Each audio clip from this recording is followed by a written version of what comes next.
Running never did much good. Hiding doesn't last forever. You can't run faster when it's you you're running from. So you throw your hands up like doves to the setting sun. Somewhere, John, the stars are falling like jewels upon a thin black veil. You'll find the mysteries enthralling. 5 seconds seems like 5 billion years. 10,000 galaxies away, yet still so near.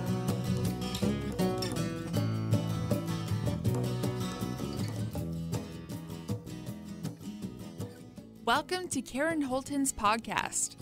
Karen permanently lost 178 pounds and found happiness and success by following her own advice. She has now developed that advice into the quantum health transformation: heal, evolve, and thrive. Karen's website offers a free webinar workshop series, and you'll also find tools, methods, and practices to assist you to become the change you want to see in the world. She believes that we are all connected. Heal the planet by healing yourself. Connect with Karen at her website, KarenHoltonHealthCoach.com, and through Facebook at facebook.com/quantum health transformation. Now for the podcast. I want to talk a little bit about how we see our lives and the things that we do in our lives and the goings on within our lives, as much as we perceive that to be. I want you for a minute to follow me in a little visual in your imagination and view your life and all what that means as being a river. Now, I've got a river and you've got a river and we've all got these rivers. And these rivers are flowing. They never stand still. And sometimes they get a bit turbulent and sometimes they're more calm, but they're still always progressing towards a destination, which is a common destination, generally of a larger body of water. Now, when we look at our lives, we can see how we're picking up new things to own, new things to do, new things to say, new ways to be, and we're dropping off as we go, just like a river does. Rivers change course all the time because they're picking up from areas and they're dropping off at areas. And so they change. And we change the same way. This is not a unique thought to me.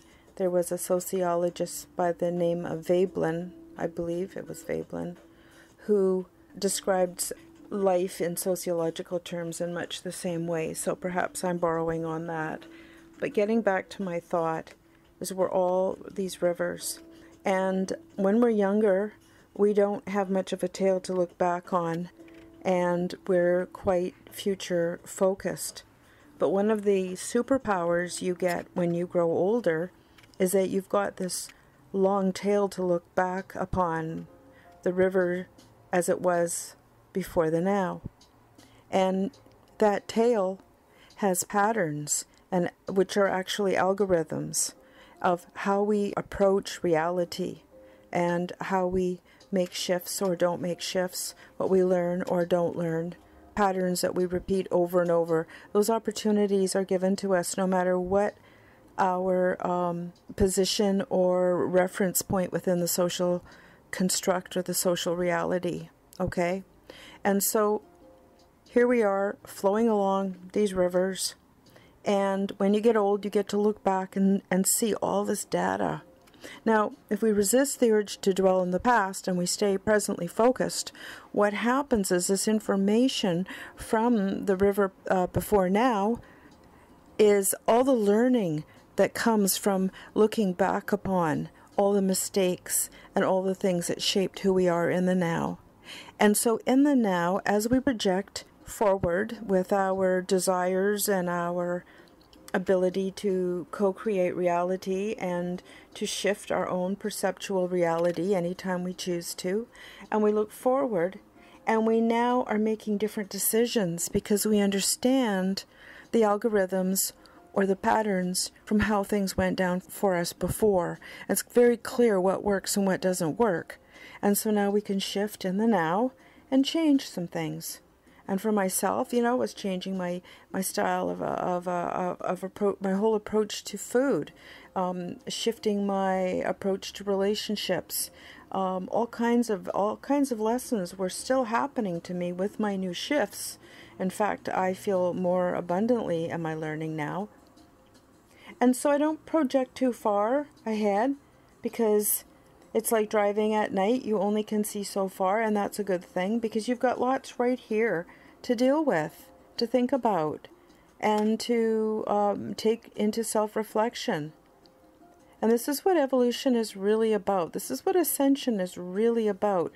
Because at the very same time, what's happening is there is a change in our genetic makeup, actually in the DNA and the codes that make us who we think we are today. And that leads me to another side note. If we believe we are only what we see and can touch and taste and with our senses can readily get data feedback from, and you know, people who subscribe to the religion of science often fall into that category, they're missing all the other nubs on a nubby ball of what they are and who they are. We are a continuum, just like everything else. And our continuum is this river. And it's flowing. It's always flowing. And there's a common destination. And it's pretty exciting. I think it's very exciting because of the way each one of us is experiencing our success on our own terms. Regardless of our situation as we think it is, we are now experiencing our own success on our own terms. Now down the river, depending on where we pick up and what we drop off, that success grows. And it can become a pretty awesome experience. Sometimes kind of scary, like when going over rapids or down falls.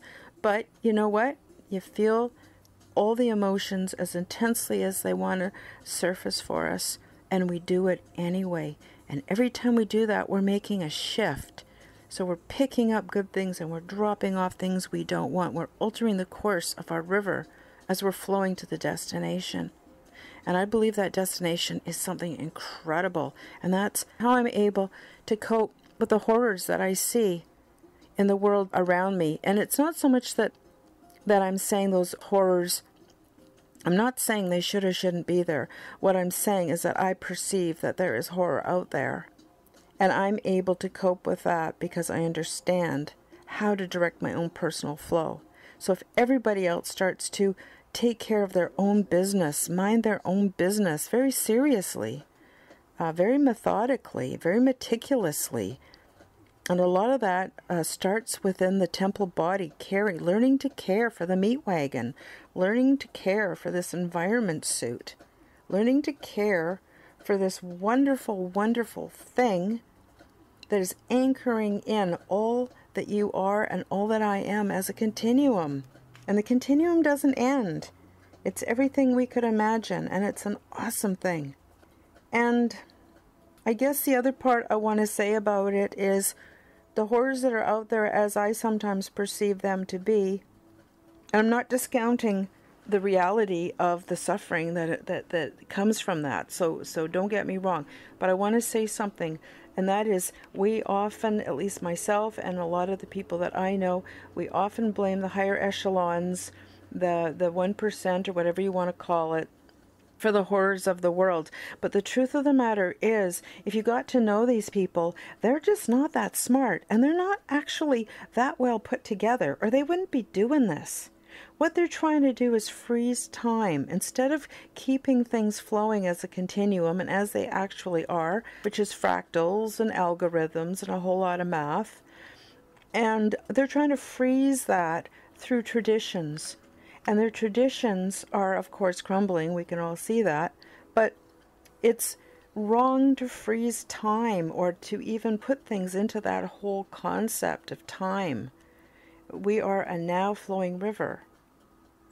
And how are they able to keep this construct going? Easy, because they've got an enormous support structure that goes all the way down to you and I and the choices we make in this reality. And the choices we make, every choice we make is a political choice. And it is supporting that. So there are vested interests in people keeping that structure alive.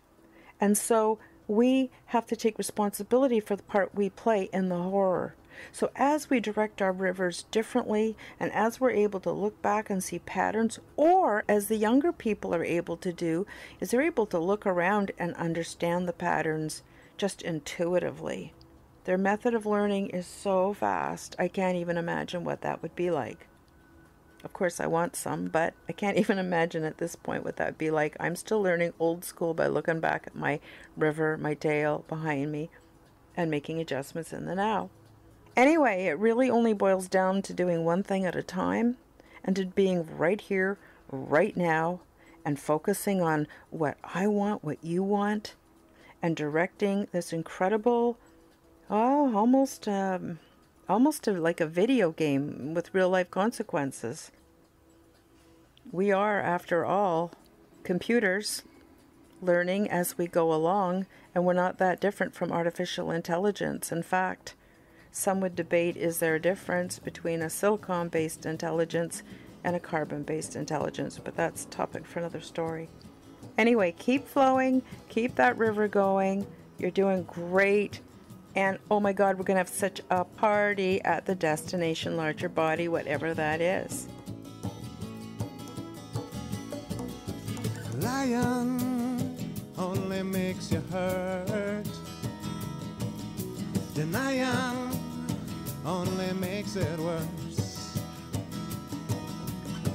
Love and surrender seem the fastest way to bring an end to bitter, painful days. Somewhere down the stars are falling like jewels upon a thin black veil. And you will thrill to hear your calling. 5 seconds seems like 5 billion years, 10,000 galaxies away, yet still so near.